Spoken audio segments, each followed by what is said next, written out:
Okay, welcome everyone. My name is Tristan Claridge, and I'm the convener of this webinar series for the International Social Capital Association. Now, the association's mission is to advance the research and application of the social capital concept. And if you're interested in finding out more, you're welcome to have a look at our website, and perhaps you might consider joining if you haven't already. In this session, we welcome Professor Atalano Pena Lopez and Associate Professor Matthias Membilia Polan for a presentation about their new book, which I'm really excited about, by the way, titled Economics of Social Relations, Critical Perspectives on Social Capital. Jose Atalano Pena Lopez is a professor of economic policy at the University of Coruna, where he has a PhD in economics and is a member of the Social Organizations, Institutions and Markets Research Group. He researches socioeconomics and critical aspects of economics, paying particular attention to the frontiers of other social sciences, with a special accent on social capital and its variations, including social trust, corruption, happiness, and so forth, as well as ethics and economics and the economics of religion. And we're also joined in this session by Matthias Mabelian Palan, who is an associate professor of marketing and market research, also at the University of Coruna. He has a PhD in economics and business administration with a thesis on social capital and relational goods, and is also a member of the research group Social Organizations, Institutions and Markets, as well as IMARCA. His research interests are socioeconomics and social capital. We're really delighted that you've agreed to give this webinar. Welcome to both of you, and over to you for the presentation. Okay, thank you, Tristan. Okay, I will start with the presentation and we will talk about that.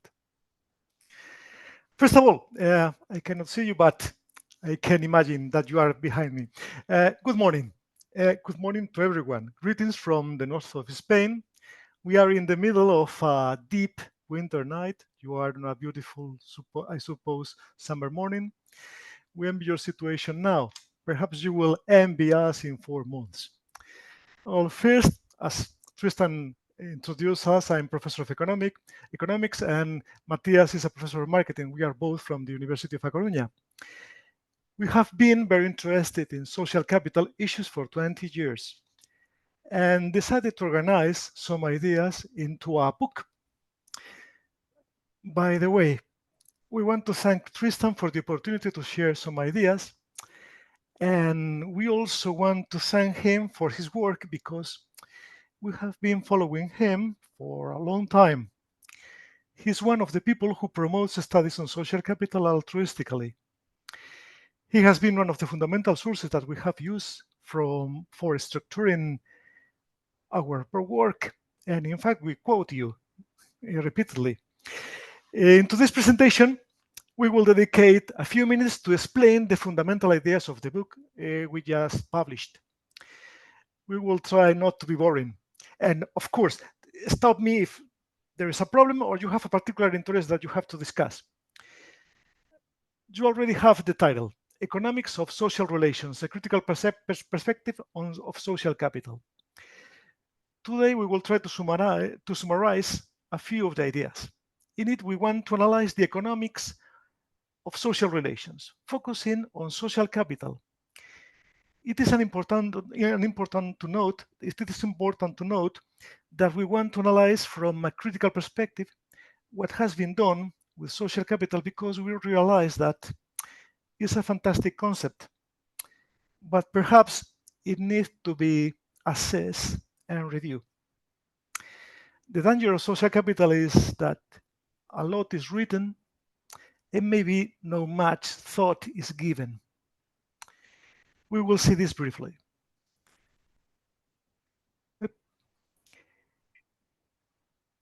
The book we will present to you has 3 main blocks.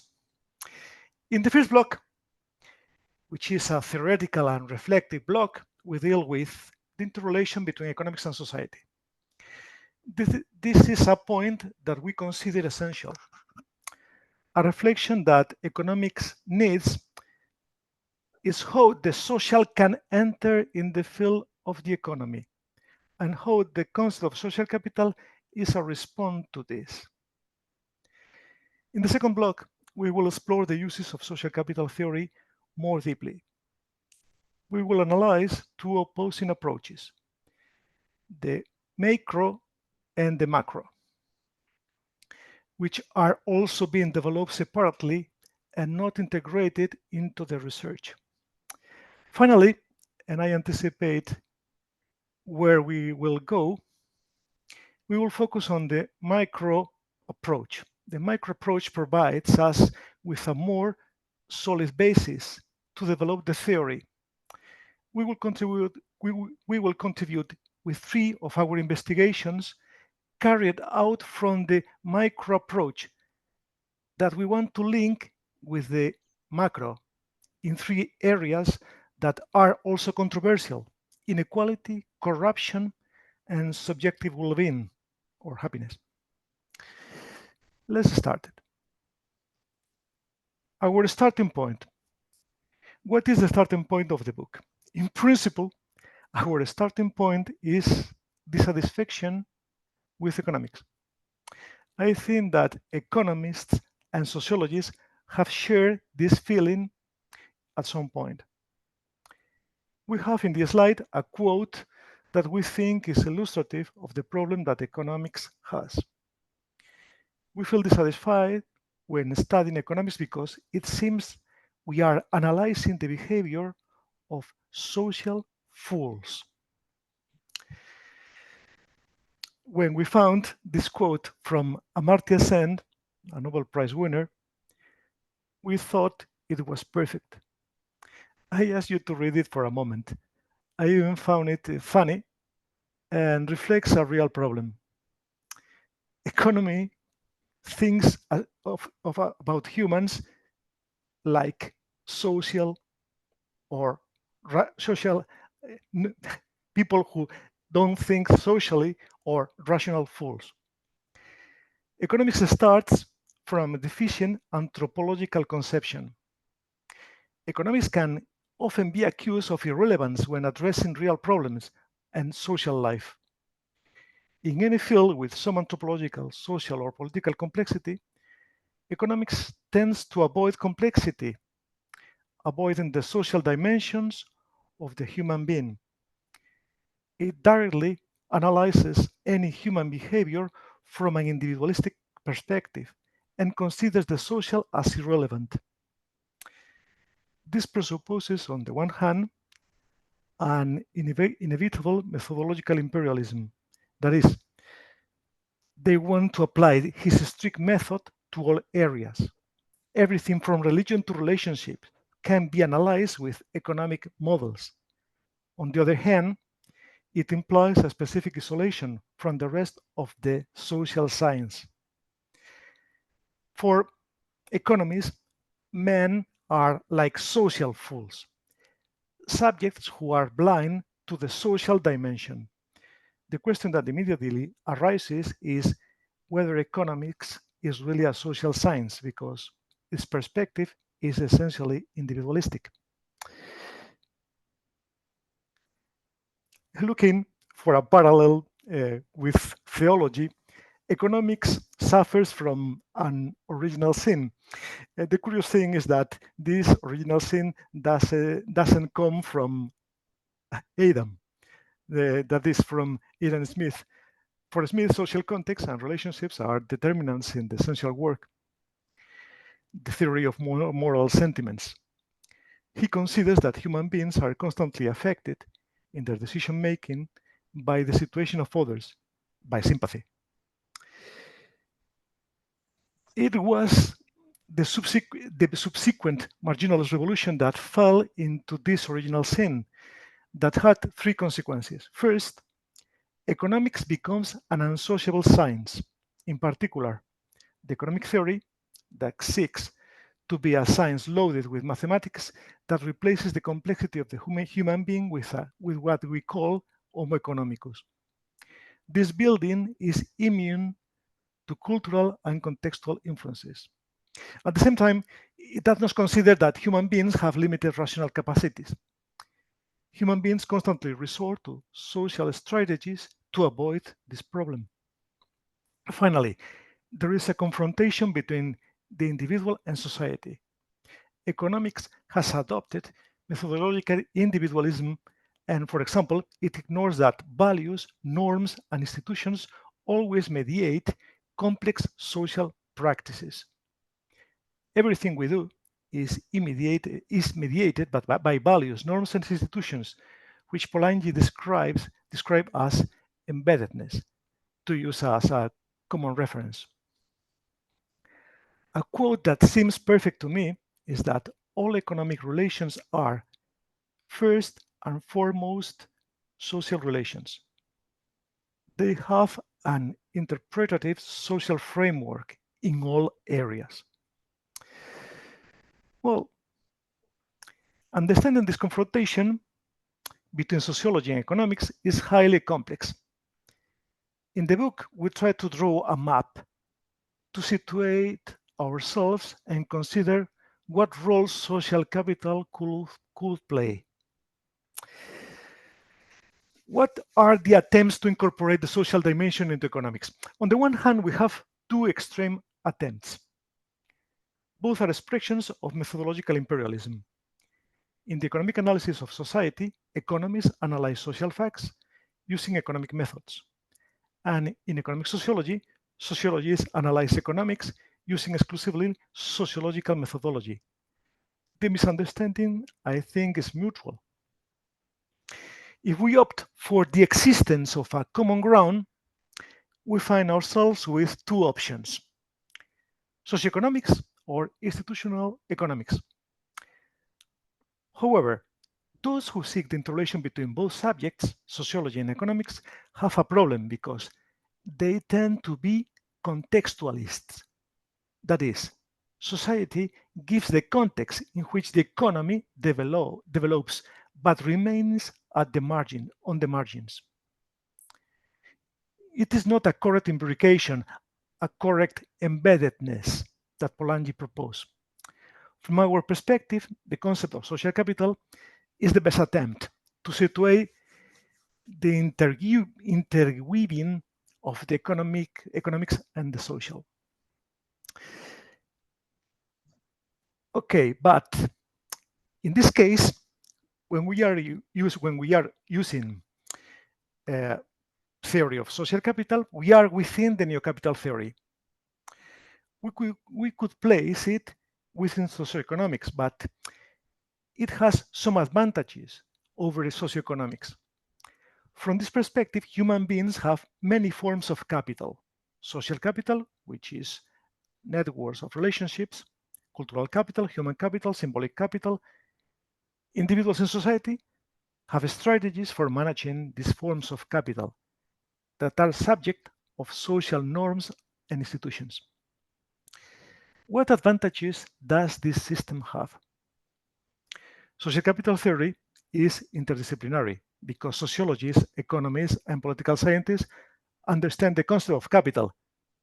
That is, we can approach it from multiple areas. On the other hand, it is simultaneously individual, group, and social. Social networks or connections between people are owned by an individual as well as a group and a society.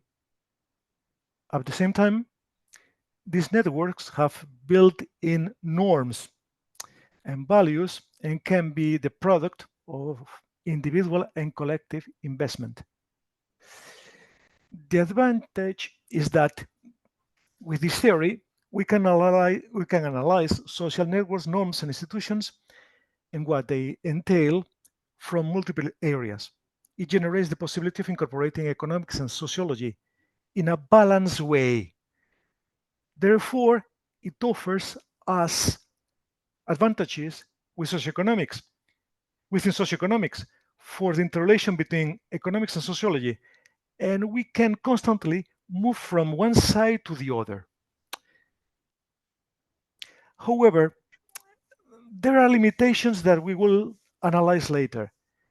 Matthias is going to revise critically the history. Now, Matthias, you can go on. Thank you, Atilano. Next slide. Yeah. Entering in deep in the theory of social capital, we can start with this overview of the evolution of the theory. So briefly, we can say that there are four steps. The first one, we can call them the antecedents of the theory, because social is something that always existed. So the elements that conform the social, the norms and values, the sympathy, the social networks always existed. So it was present in the, it is present in the thought of many thinkers, classical and more moderns, like Aristotle, Machiavelli, Locke, Tocqueville, Tony, Durkheim, Hume, Adam Smith. They spoke about aspects like relational ties, sympathy, goodwill, connectiveness, and other issues, civic virtue. So we have the antecedents, but then we have to specify that the common references that specify the concept and the term of social capital comes in the 20th century. In the literature about social capital, it is frequent to hear about Lida Hanifan as the first one in 1916, and then Jacobs and Glenn Lowry in the 60s and in the 70s. But they don't systematize, they don't make a formal theory. This comes with the three main authors that we know from the 80s and the 90s, Pierre Bourdieu, James Coleman, and Robert Putnam, that can be considered the fathers or main pillars of the theory of social capital. And they open three big perspectives, the micro, the micro-meso, and the macro. After Bourdieu, Coleman, and Putnam, that analyze the concept from different perspectives, come other authors that in some way follow their perspectives, and they are open building blocks of the theory that we will see later. Next slide. Yeah, so we saw that Pierre Bourdieu, Coleman, and Putnam in some way can be considered the fathers of the social capital theory. And from the research, the theory is built and is formalized, is systematized. And we can speak about three perspectives that, as we are saying, comes from these authors. The first one is the individualist perspectives, centered on personal networks and associated resources. We have to say that the perspective of Pierre Bourdieu is micro. He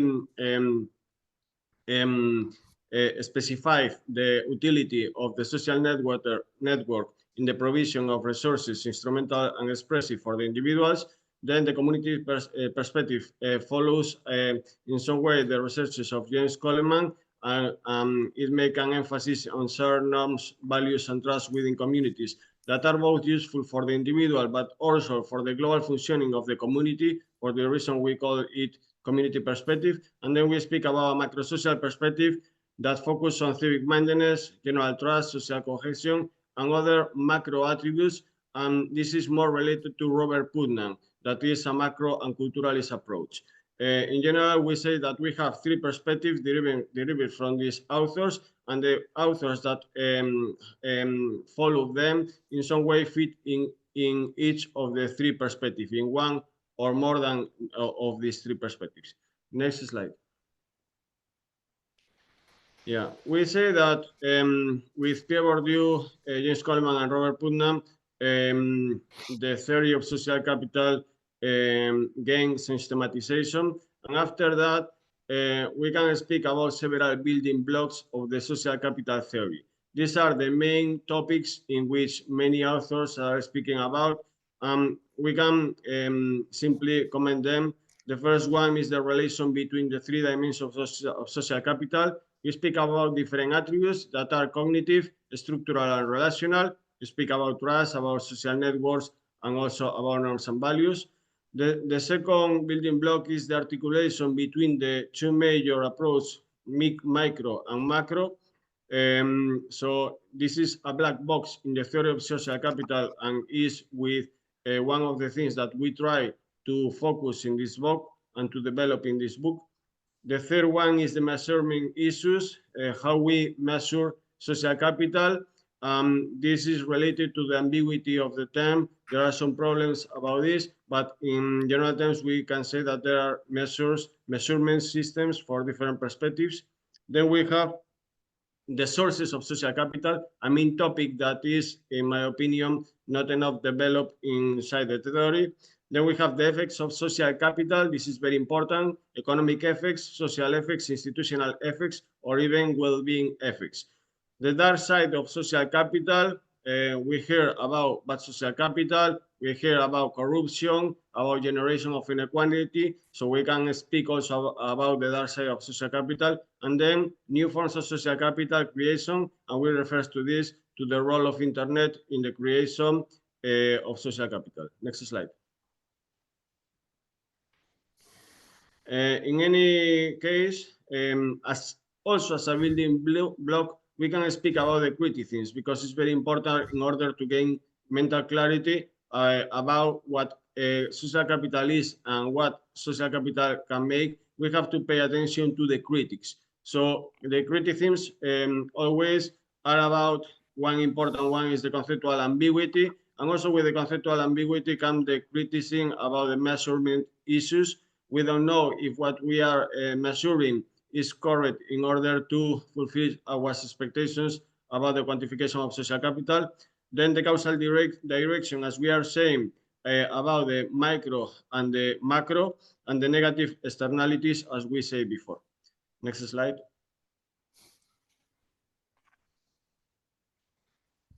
So as we say before, in order to gain clarity about what social capital is and what social capital can do, because this is important, the outcomes of social capital, we have to start specifying the three approaches of social capital. As we said before, we have a macro-individual approach with their own system of measurement. We know about the name generator, the position generator, resource generator methodology. Then we have the macrocultural, and here we measure the general trust, institutional trust, associationism, social identity, civism, social rules. And then the mesocommunitarian. This is community attributes in order to analyze if they carry us to, if they bring us with some outcomes related to collective action. So each author, as we are saying, if we take any definition or authors in the theory, in some way we can say that they fit in one or two of these three perspectives. Next slide. But also, it is not only about the perspectives or approach of social capital. We have to keep in mind that there are three important dimensions. And we said before, when we speak about social capital, we put together different issues like trust, like social relations, like norm and values, and they have different nature. So for the reason, we have to specify three dimensions, the structural, the relational, and the cognitive, in order to clarify the role of these attributes inside social capital. But also we have to consider that these dimensions of social capital are intertwined, they relate each other, and they have feedback effects. Yeah. Okay. Okay. After reviewing the trajectory and the current state of social capital, it is clear that there are three approaches or perspectives on social capital: the micro, the meso, and the macro. Each approach has three dimensions: structural, relational, and cognitive. The reality is that from our point of view, making a reduction, there are only two, micro and macro. The meso is intermediate, and it is only a perspective from the community of the individuals. The relevant difference is between micro and macro. And here we are faced with one of the traditional problems of all social sciences. Many of us know Coleman's boat by its nickname. This graph models the link between macro and micro, macro and micro. In an explanation of a social fact, Coleman's proposal is simple, but it raises a transcendental problem. If we translate it into the field of social capital theory, everything in society starts from a macro context, social structures, cultural influence, individual actions. Individuals develop their social networks subject to a general social context. These social networks generate communities that will make macro effects, such as social trust, cohesion, or institutional behavior. This is the logical trajectory of any social action. Translated into Coleman's graph, it could have the traditional boat shape.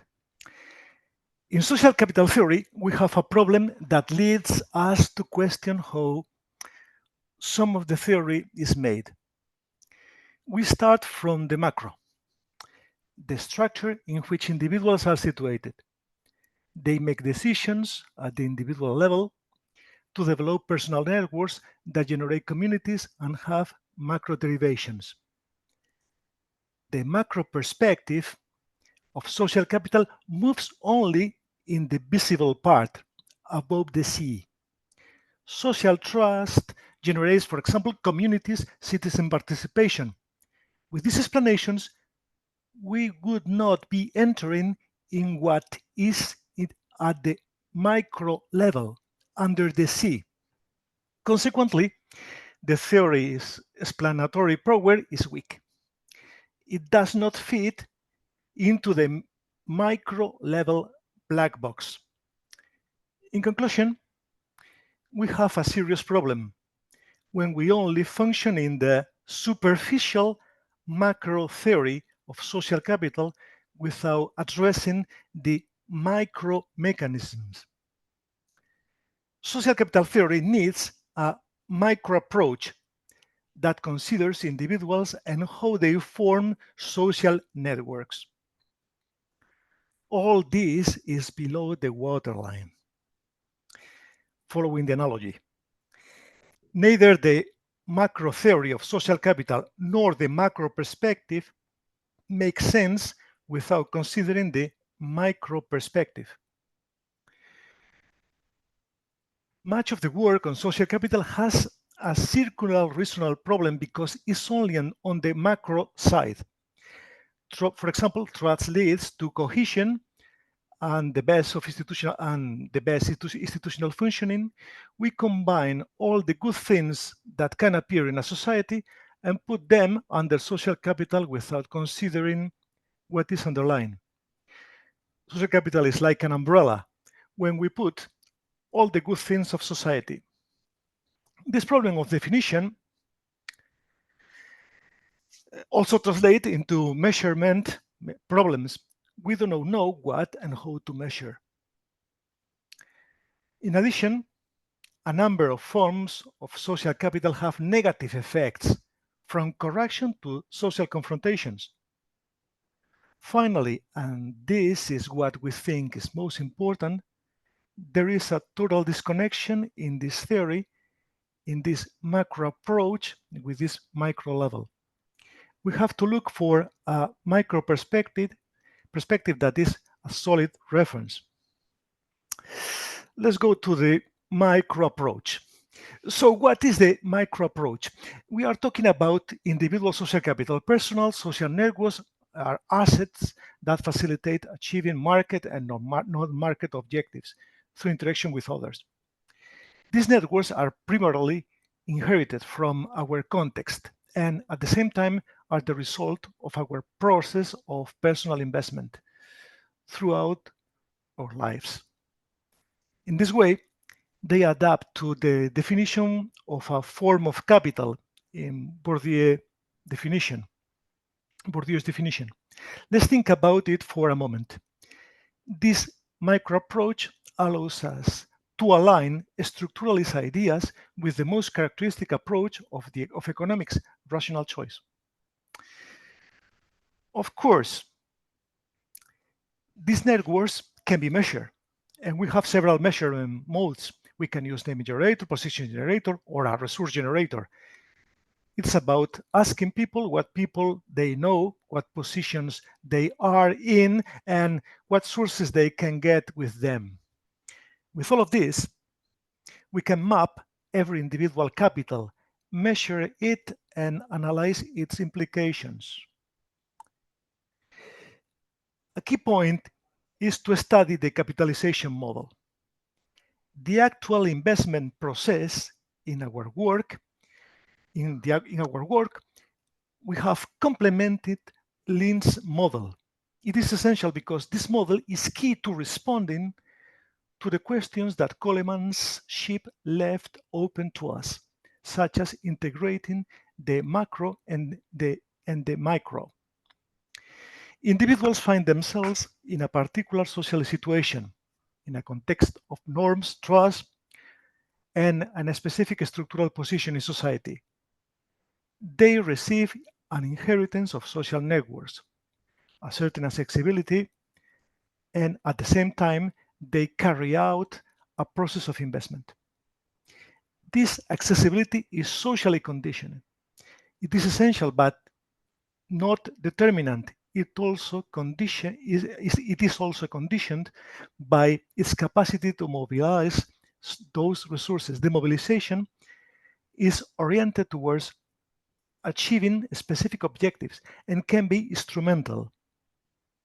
Other variables influence this process, from human capital to family stability.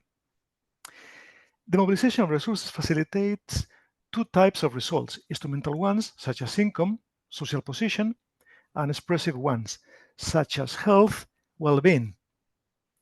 Individuals receive, invest in, and mobilize social networks, but in the process, they are conditioned by their personal and social circumstances and are creating at the same time macro social circumstances. We are talking about a form of capital that is social conditioned and that has results at the individual and macro level.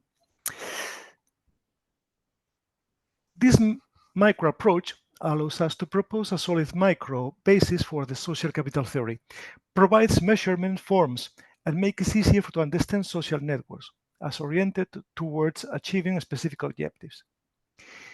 We would be linking the micro and the macro following Coleman's ship model.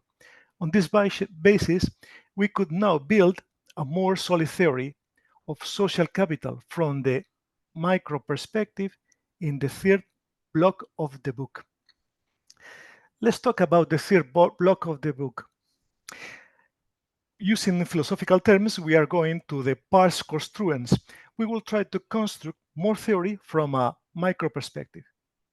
Going from the micro to the macro, we are going to do now is to study three specific macro cases from a micro perspective. We start from the individual social capital approach and end up analyzing macro capital. Now we will propose pars construens. That is to say, we have a base and are going to advance in the construction of restructuring the theory. For example, we will study three significant issues: inequality, corruption, and to end up with something positive, the question of subjective well-being or happiness. Let's start with the problem of inequality. When studying inequality, we encounter a key issue: its persistence across generations. The popular Great Gatsby curve very well reflects this. This persistence of inequality can only be understood if it is socially rooted. That is, if it has a social roots or social determinants. Social networks influence the persistence of inequality. In what sense do social networks generate inequality? They do so through homophily. Suppose social networks are preferable to develop within a group of similars, like social class. In that case, this facilitates social segmentation, the concentration of information and resources, and the reproduction of social inequalities. We are facilitating the concentration of opportunities in a group that preferentially interacts among its members. These groups, the social classes, tend to reproduce themselves by seeking links with other social class members of the same class. The problem does not stop here. As Bourdieu points out, an interaction between the various forms of capital leads us to self-feeding. For example, social capital is closely linked to human capital and to cultural capital. At the same time, it affects economic capital, and everything is included in symbolic capital. Suppose you're a member of the upper class. You relate to the members of the upper class. In that case, you have been educated in the upper class context and have more access to human and cultural capital, and of course, a greater capacity to receive and accumulate economic capital. This translates into the symbolic part, how you are perceived about the social whole. It even carries the legitimization of social domination. All the forms of capital are self-feeding and reproducing the social class and the social inequality. Moreover, we have to talk about the existence of a Matthew effect. I think you already know this. It is something peculiar reading. It is a somewhat peculiar reading of the Gospel of St. Matthew, and you have the quote here. In this slide, you have the quote in the margin. This effect takes place in many areas. In social capital, those who start from having more social capital have a greater capacity for accumulation for multiple reasons. First, because they have. And second, because homophily make it easier for them to invest in. The Matthew effect. The Matthew effect is particularly evident in our case. We have analyzed Spanish society and found surprising evidence that inequalities in terms of social capital are even greater than economic ones. Social capital in Spanish culture and the societies of Southern Europe is one form of more significant accumulation of inequalities between social groups and a form of appropriation of opportunities. Continuing with another negative effect of social capital, we also wanted to investigate the interrelationship between social capital and corruption.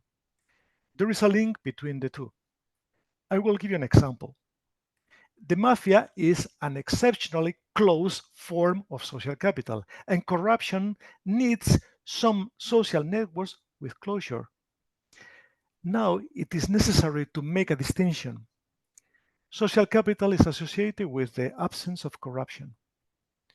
However, we must distinguish between positive social capital and negative social capital.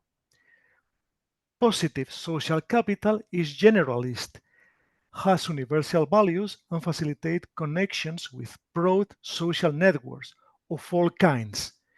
It's a kind, using analogy, a kind of moral capital. Negative social capital is particularistic, closely linked to a kind of familism, and generates close networks that facilitate corrupt practices, which bring us to a famous controversy. The Olson-Putnam controversy. What is this? For Putnam, social networks are the cause or are one of the main factors that affect the functioning of a society. For Olson, social networks can hinder good social functioning. The reason is that they are talking about different things. Putnam talks about open forms of association. Olson talks about closed forms of association fighting to capture rents. As Paxton said, what prevents us from falling into this problem is open forms of associationism with multiple memberships that interrelate them. Well, this is the negative part. Both cases are negative externalities of social capital. Matthias is going to continue with perhaps for giving a good flavor at the end with the good part, the well-being and the social capital. Yes, in social capital, as we know, we have different type of outcomes. We have economic outcomes, institutional, social, but one important outcome or output that we can read in the literature about social capital is the happiness and well-being. And we can say that happiness and well-being in relation to social capital comes from two sides. First, the fulfilling of instrumental needs, for example, the support or the need of advice or opportunities and information. This, in general terms, generate a well-being. But other that is very important is related to relational goods. Relational goods can be defined as the communicative and affective side of interpersonal relationships. So social capital, if we think in a network, we have interactions, we have relationships. So social relational goods are a product or output of these relationships. And we can put the sample, the friendship, the mutual love, companionship, sense of belonging, identity, social approval. And we can consume these relational goods in both bonding social capital, bringing social capital in our family, communities, even at work. So they are very important for happiness. And the production function, it is a bit specific and it differs from the other private goods because they need reciprocity.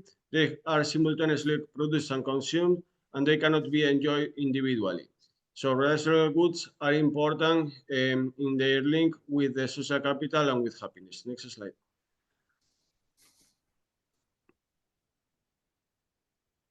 Yeah. So why can we say that relational goods are important if we look to the empirical research?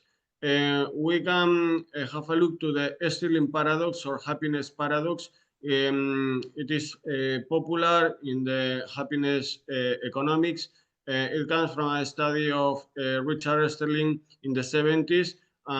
He saw it challenged the idea that material prosperity guarantees happiness, showing a lack of connection between the rising of per capita income and the subjective well-being. According to neoclassical economics, we should consider that if we raise the income and the material goods, we will be happier. But Stirling paradox demonstrates that it's not like this in many cases, and also, for example, if we do a comparison between countries. So in this sense, the relational goods and the social capital have a role, and we call this the relational hypothesis. It proposed that the decline in interpersonal relationship is a significant cause of societal malaise despite economic growth. So this is more real. We have to look to what is happening in the social relations, social networks, social structures in order to analyze the happiness of a society. In specific, it considers a trade-off. The excessive focus on monetary goals and instrumental relationships may come at the expense of expressive relationships and relational goods. So in some way, in the Western societies, we overestimate the instrumental relationships and the material goals, and we underestimate the expressive relationships and the intrinsic needs of human being that they are really important for our happiness. Next slide. Well, as you can see, we have made a very quick tour of the book, a bunch of ideas that we can discuss. We will love you to read it, criticize us, and get in touch with us, because the most interesting part of all this is always the interaction and the debate that arises from the dialectic. Well, that's a quick travel about the things that we have thought about social capital right now. But yeah, you can see me now. Yep. Yes. Okay. Yeah, I think we can talk about all these themes right now. If you want to make some question or discuss, or perhaps you want to stone us, we are ready for everything. Wonderful. Thank you for your presentation. fascinating subject, of course. It's certainly the subject of much of my work, as you alluded to. So we'll have Yeah. some questions and discussion. Feel free to either raise your hand within Zoom. You'll find that under the React button in Zoom. You can raise your hand and we'll call upon you to unmute yourself and ask your question. Alternatively, you can post in the chat. Let us know if you are not in a position to unmute yourself, and I'll be happy to read out the question on your behalf. So we've got a couple of people already putting up their hands. I think, Tara, you're first. If you'd like to unmute yourself, feel free to ask your question or make your comment. Great. Thanks so much, Tristan, and thank you both for the great presentation. I was really interested in your slides about inequalities and homophily, and it was reminding me about the book, I'm sure you've read it, Cast by Isabel Wilkerson, and overall just the human desire for superiority, which can perpetuate these inequalities. And so I'm curious how you think we can incentivize and foster the positive type of social capital that you were talking about. Yeah. I will share also the screen just to go back to these themes. Oh yeah, the presentation. Yes. Thank you for your comments, because these are perhaps the parts of the presentation that we love the most. We have found a extremely important relation between inequality and social capital, in particular with these social roots of inequality. This is a negative part, perhaps particularly when we are talking about social capital, close forms of social capital. We call this also familism, because in some societies is quite related with the importance of the family institution. Family against society. For example, this is the case, I don't want to put examples, but is the case of Spain or Italy, or the case of the south of Europe in general. Family and close relationships are against society sometimes. And this is related also with inequality and corruption, both sides. Close forms of social capital are creating or enforcing inequality and at the same time creating problems in society. This is the reason why sometimes we prefer to use the expression for good forms of social capital as moral capital. I know that this expression perhaps is too philosophical, but good expressions of social capital or open social capital is related, well, as Kant used to say, with universalist values. Values are important in the networks. Then this open form with universalistic values is related with this kind of moral perspective of society. This is the reason why we prefer to use sometimes the moral expression. But in fact, for example, in our case, when we were studying Spanish society, we were totally astonished with this. The persistence of inequality and the reproduction of the social class is totally linked with personal relations, close and familist form or relations. They are protecting the members of the family, the members of the group, the close group, and consider the outside members not so fit for being in that group. I think the question is very interesting, because perhaps this is the most important negative externality of some forms of social capital. I don't know. Matthias, do you want to say something about this? Yes. Yeah. Well, I want to say that saying this of Attilano, that is, he goes in deep in this theory in many researches, and it's a very important topic. Together with this, we have to say that bonding social capital and strong ties, together with the family and communities, it is what Attilano says, but they play a really important role in the socioeconomic functions, in all the functions that they do, like social support, like advice, like links transmission, like in many aspects, well-being, social, economic issues.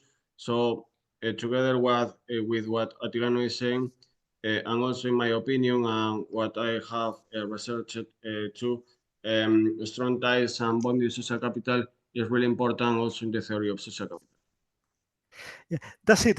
In fact, normally we use a quotation by Voltaire that is very interesting for this. Family is the best and the worst of life. Uh, as social capital, families, etc., can have both kind of results, good and bad results. In society, this particularism can create problems, but at the same time, family is the best institution for education, whatever, protection, and whatever.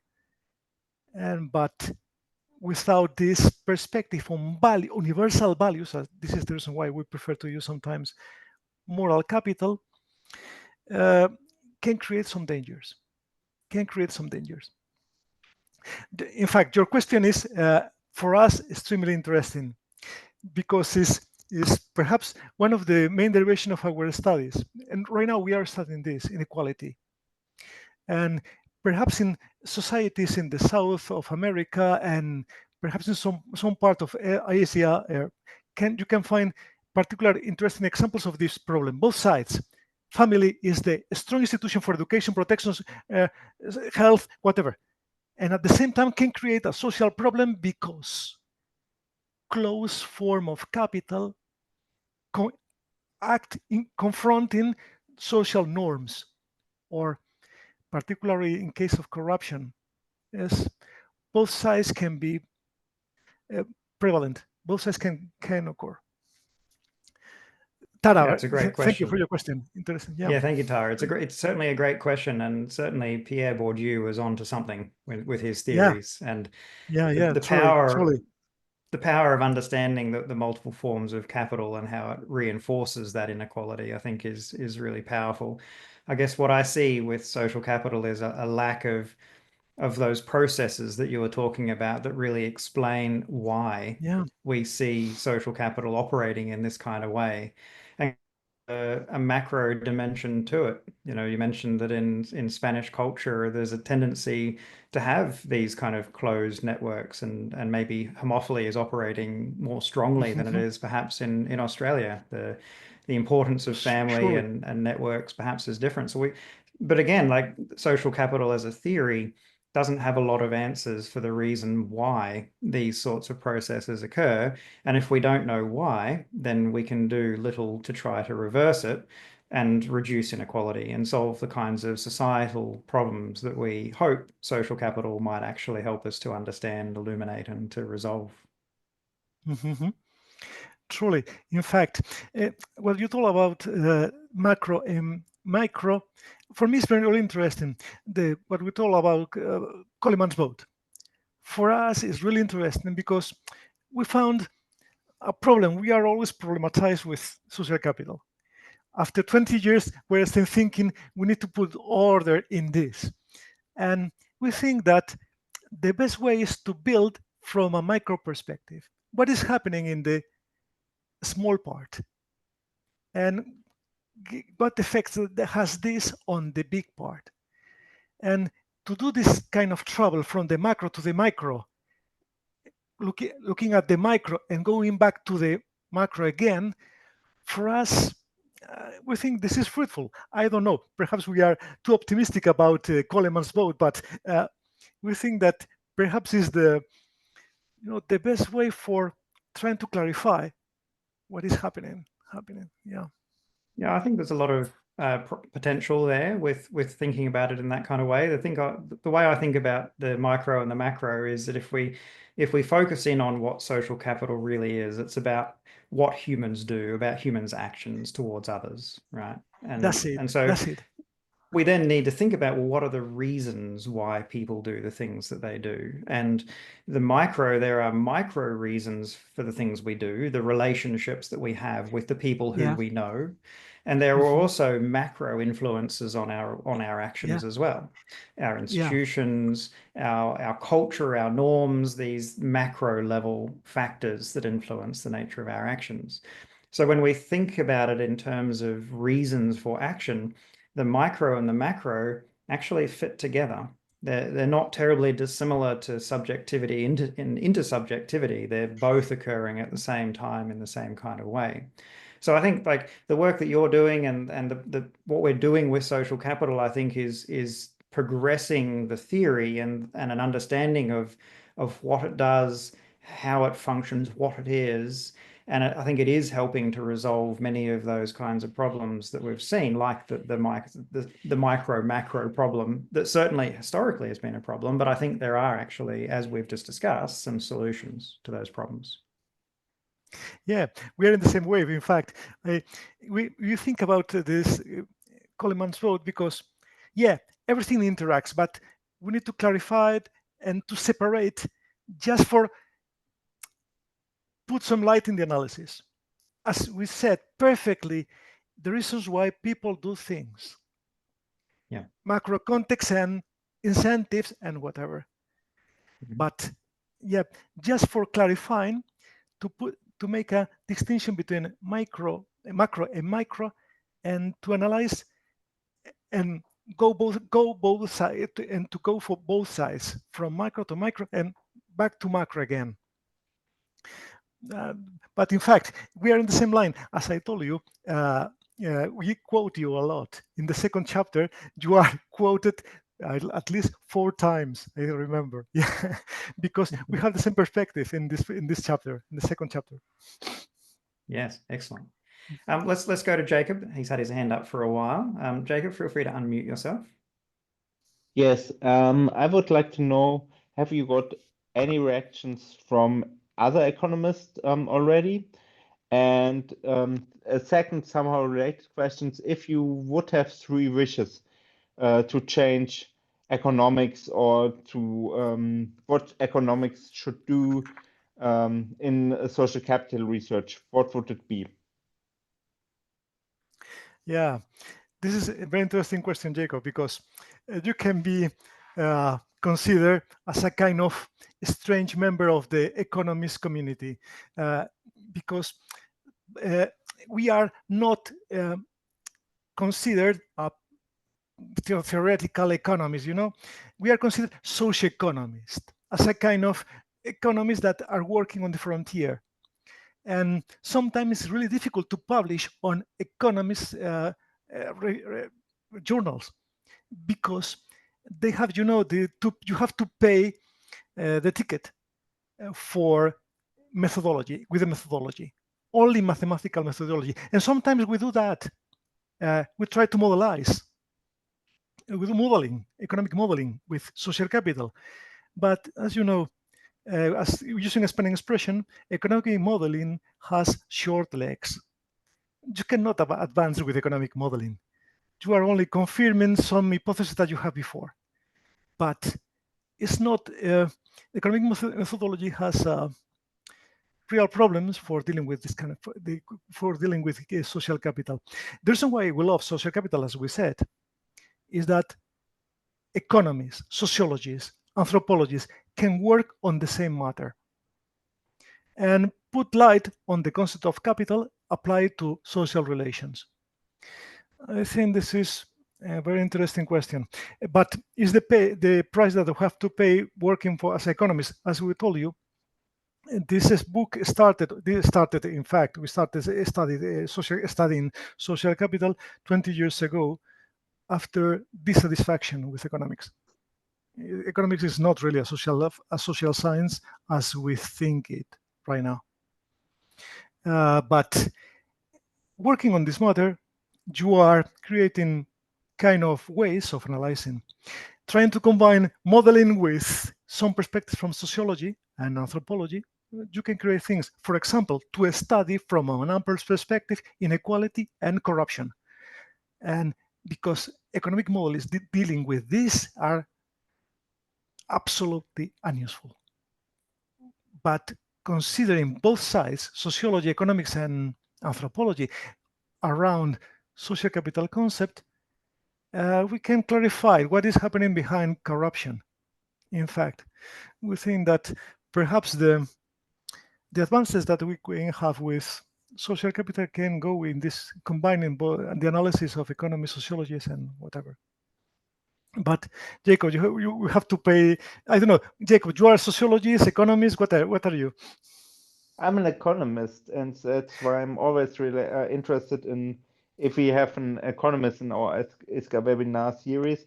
And I have the same feeling that the degree of openness in economics is increasing a bit, because the degree of uncomfort or stress because things are happening for which are clearly economically relevant, but for which economics have no explanation at all, are increasing. For example, the elections of Donald Trump and the rise of right-wing populists, and the economic distress which is caused by this. And so there's a bit more openness, but still, as you described, social capital is not yet in the mainstream of the discourse. It's and what you also describe, the mismatch between the methods we need to describe social processes and the methods which are accepted in economics is still persistent. And that's why I'm very interested in your experience in this regard. Yeah, I have the same experience. This is funny. As I put in the slide, there is a way between sociology and economics around social capital, because sociology has a problem also. I don't know if you share this impression. The lack of numbers. Sociology normally definitely discuss about ideas, and very interesting ideas. I love Pierre Bourdieu. I love Pierre Bourdieu and the ideas of Pierre Bourdieu. I love the ideas of Coleman. But at the same time, we can put numbers to this and try to contrast some of these ideas. And perhaps the frontiers are the interesting part of both sciences. Living in the frontier sometimes is difficult, but definitely, and the lack of numbers in sociology makes it very hard to be policy relevant, because I have a lot of noise, but I don't know what is the signal for what is the most important thing. And of course, it makes, as you said, it's very hard to compare different theories, because there just seems to be so many parallel trends. So it's without numbers, it's hard to see the connection. That's it. It's true. It's absolutely true. This is funny because we have a ancient saying by an economist, Avinas Dixit: if you are a good economist, you will reincarnate on a engineer. If you are a bad economist, you will reincarnate in a sociologist. But this is the problem of the vision of the narrow vision of economics, because with engineers you cannot analyze a society. Yes. But with some methods from economics, you can put light in some ideas of sociology. I think both sides, the frontier is difficult to live in the frontier, but sometimes fruitful, I think. I don't know, Tristan, you are economist or you are sociologist? What are your origin? I'm closer to a sociologist than an economist. Yeah. I don't know your experience about this. Yeah, I mean, I think I can certainly confirm what you're saying, that I think from the very earliest days, economists were interested in the concept of social capital because they saw it as being corrective to the shortcomings of the narrowness of neoclassical economic theorizing. And so bringing in this social component while still maintaining the ideology of capital was obviously very appealing. And I think that continues to be, I guess, really what everybody is interested in, is how do we reprioritize, how do we reconnect with the value of social relationships that have kind of been lost or isolated by the neoclassical kind of way of thinking about the individualistic reductionist, as you were describing, the Homo economicus kind of way of thinking about the world. And social capital can re-emphasize the importance of social relationships. And I think that's the appeal for me, and I think it's the appeal for just about everybody. Yeah, truly. Yeah, so we've got a couple of comments and questions coming through from the YouTube stream. Paul says that it would be great if we could do some serious analysis on personality disorders and performance and social capital. And I think to me, that reflects the huge potential that comes from psychology, I guess, as a discipline, contributing, the understanding to those kinds of processes that create the kinds of outcomes that we see. And there's also a question from AV also on the YouTube stream, asking, under the rise of a right-wing populist regimes around the world, will we continue to bowl alone, making reference to Bob Putnam's book Bowling Alone. So if you have any comments on that, Atalano or Matthias. Matthias, did you want to? Yeah. No, well, in relation to what we have commented now, there was a comment before about this interdisciplinary is the key point. We were speaking now about the neoclassical models and about sometimes that the individualist methodology of economics and these things. One thing that, or one topic that we approached or we address in the book is the solo residual. So this is very tangible because, as we know, the solo residual says that a big part or considerable percentage of the growth, it is not explained by the traditional neoclassical models. So in this sense, there are some researches, and we can say even more about the role of social capital in explaining growth. Neoclassical models, they don't explain all the growth because there are other issues, like, for example, technological development, human capital, investment of foreign countries, etc. But social capital, because of trust, because of the role of social networks, because the micro and the macro outcomes that it generates, it can help to explain the economic development and economic growth. And this is real and this is tangible in the explanation of the real role of social capital in economy. Yeah, I want to say something about the two comments on YouTube that is for me interesting. We did a lot of work on happiness economics. And this is a very interesting part for economics, or frontier part of economics. And we found that social relations, the social capital, individual social capital, is totally a determinant of well-being, of health, mental health, and all the expressions of well-being. What we found also is something really interesting. We told you about the Esterlin paradox that we have seen before. The social capital can explain the Esterlin paradox. The advanced societies with high wealthy societies, at the same time with the growth, they are losing social capital. Losing individual social capital, people with more wealth, people going with more wealth are at the same time is losing individual social capital, and the final result on the happiness and mental health is stabilized or declining. The paradox of the Esterlin paradox. The social relations are a totally important determinant in this problem. By the way, about situations in USA and wherever, bad social capital is functioning. In fact, as we told about the Paxton hypothesis, when people is not belonging to different kind of societies at the same time, the society has an illness. When we are only on close associations, confronted associations, the society has a real problem. This is the cause of corruption. This is the cause of a lot of problems. And I think that sometimes in our polarized societies, we are suffering the paradox of Paxton, the Paulson-Putnam paradox.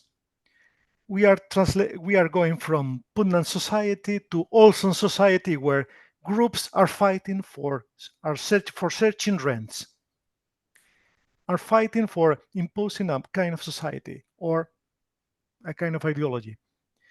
This lack of connection between different groups with different ideologies, that one person can belong to one association of this kind of ideology and to the other, at the same time, I think is the important part of this problem. The bad side of the social capital, one of the problems of the close social capital. Interesting question, Clarice. Very interesting question. Yeah, I think it is a very interesting question. So perhaps the answer is with the rise of polarization. We're not necessarily bowling alone. We're just only bowling with certain types of people, perhaps, and we're not bowling with everybody. Right. And I mean, I guess when you think about it at that level, what is the core of what social capital is? It's, ideas about it being empathy, I think are quite strong as kind of the driver of what strong social capital is. And the word that I particularly like is the word regard, because it implies both an outward-looking perspective where you're interested in others and you have respect for others. And that would then suggest that if people had regard for others in society, that they're interested in making those connections and bowling with others of all types, not just the people who they agree with. And so I think it's useful, I think, to think about what really is the core of social capital, and rather than just these kind of vague notions of networks and norms and trust. Yeah. You have opened a very interesting question that we try to deal with in the book. When I started studying philosophy before studying economics, and I started studying particularly Adam Smith. Theory of moral sentiments for me was a very open-minded perspective on society. This kind of Scottish Enlightenment perspective on the whole world, and the idea of sympathy.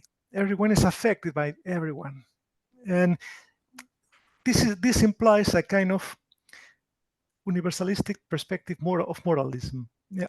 This kind of, as I told you, sometimes I feel tempted to use the expression of moral capital, because if you try to analyze the drivers of the behavior of the individuals, there is a kind of norms, of kind of values, a kind of that create this kind of grouping behavior.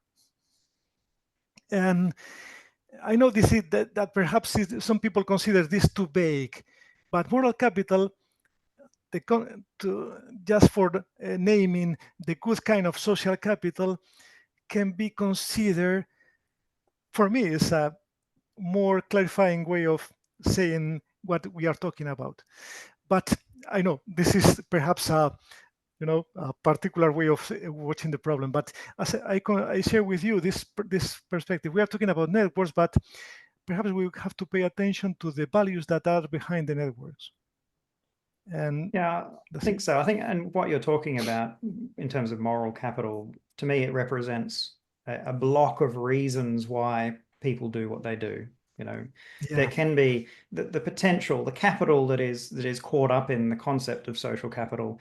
It can be based on effectively self-interest, where the circumstances lead us to act in ways that are positive, and that potential is based on social relationships and our social connections, but it's still based on basically value, based on means end forms of rationality. But we can also have moral value rationality, where we care about others and we want to do the right thing. And so this also feeds into the concept of social capital. And I don't see them as being conflicting concepts, but just different reasons or different modes of reasoning that is still encapsulated in this concept of social capital. I share with your vision, truly.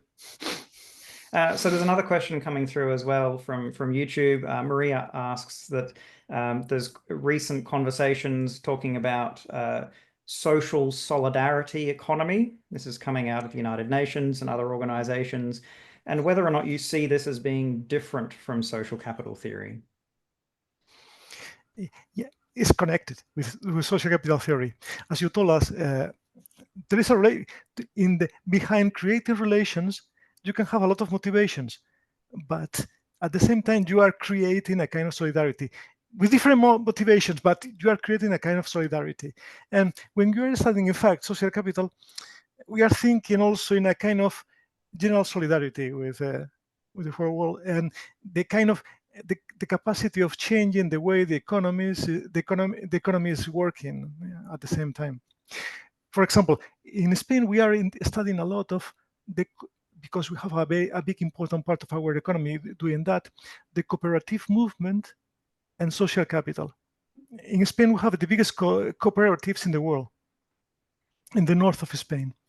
And they are totally linked with social capital, particularly in the Basque Country, my country, in Galicia, and is totally linked with forms of social capital, particularly linked with the territory, and they are really important and for a cause of growth of this part of Spain. And well, that's it. There is a totally relation. Yeah, in fact, good question. Yeah. So we're seeing quite a few questions actually coming through on the YouTube stream. Another one, you may or may not be able to answer this. The question is, how does the rise of social networking and the nature of technology degrade sympathy and the liberal universalism that may be the bedrock of social capital? Because algorithms both connect us, but also separate people based on identity, and allows for the erosion of that shared reality among diverse people.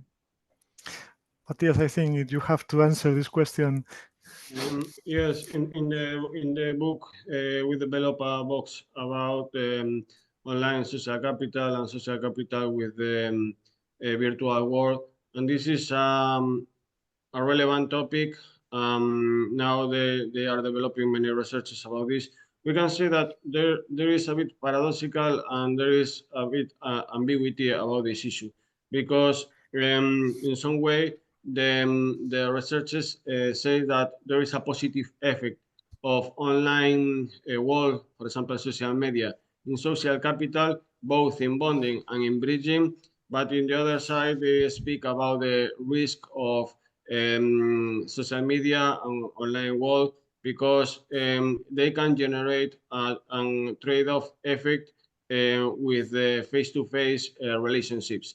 But in general terms, for example, if we think in people with a high distance, migrants or people that live alone, the social media and the online world can generate well-being and increase the level of social capital. But then in the bonding social capital inside the home, they generate some risk. We have to say also that it is not only about interaction in the networks, but also the effects of the new technologies and internet in the relational and also in the cognitive dimension of social capital, lifestyles, values, trust. So it is a big topic. There are not a clear answer about this, but we can say that the current researchers speak that in general the effects in social capital and well-being are quite positive, but also depending on the platforms. Yeah, this open also. Yeah, they also opens a question about polarization. Yeah, because if we analyze the algorithms, the self-feeding of the algorithms, sometimes part of our social polarization right now can be created by the networks, by the technology. In fact, yeah, it's the typical experience that we have also. If you are connected to the internet, you are receiving always the information of your or homophilic, and you are reinforcing the homophily constantly. Sometimes can recreate the polarization or reinforce the polarization. Yeah, I think this is an experience that we all have. This needs to be studied a lot, because we are being feeding with the internet constantly. And I think talking about the mechanisms, this is an area where greater understanding is required to understand particularly how social sanctions function differently in online communities, and how the social presence theory, the degree of presence in different forms of communication, then shapes the formation of empathy towards others. I think also there's a lot more to understand about how people can derive, psychological pleasure from perhaps acting inappropriately in online communities without the possibility of those kinds of negative sanctions that might reinforce positive behavior. But then at the same time, like you've alluded to as well, it's very complex because a whole lot of positive benefits can also come from that sort of low cost forms of maintaining social relationships, where we're interacting right now across the entire world using technology that wouldn't otherwise be possible. So there's certainly some complex interactions there that are going on. So we have about 7 more minutes. If anybody has any further questions, if I've missed anything in the chat, please let me know. Actually, there is one there from Sabita about loneliness as an epidemic. Can social capital research be funded to help with this issue? Sorry, I didn't hear.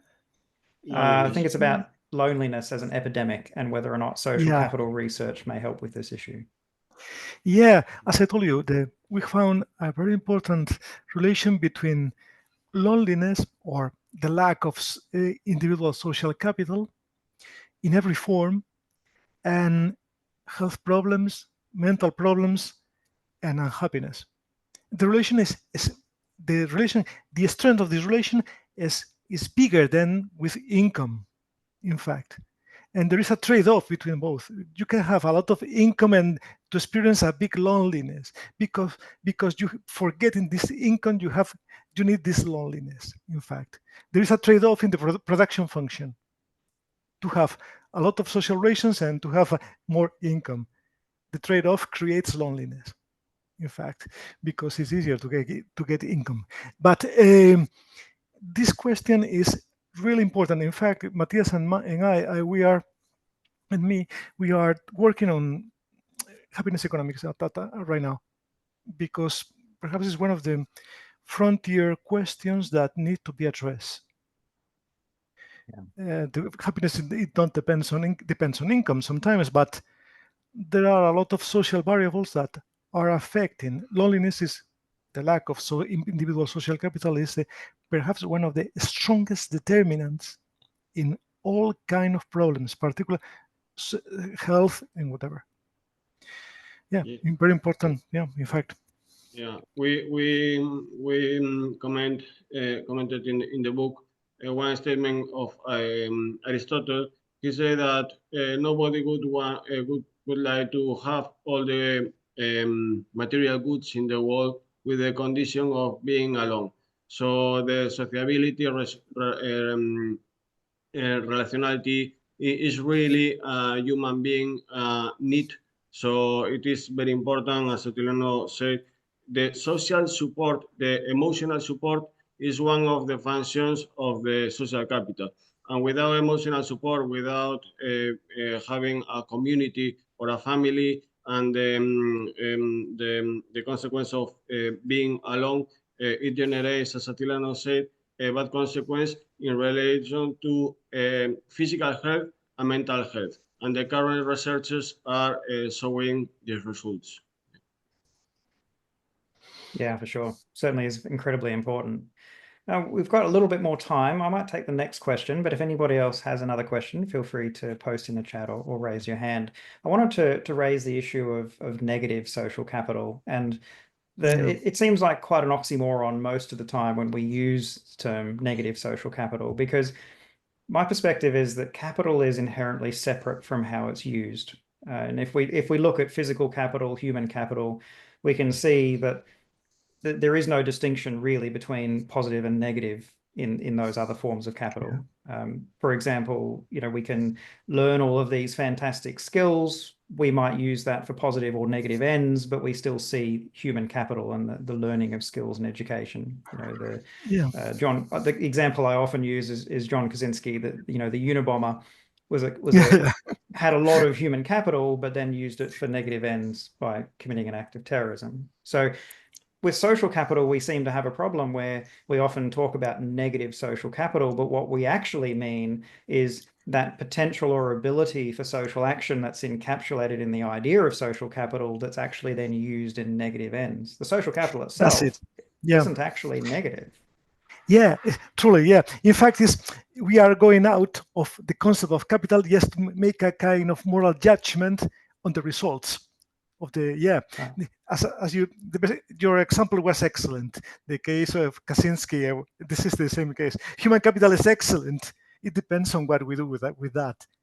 But we are talking only a form of capital, but perhaps we have a big problem, a small problem in this also, because when we are considering social capital, we are considering a kind of values inside this capital also.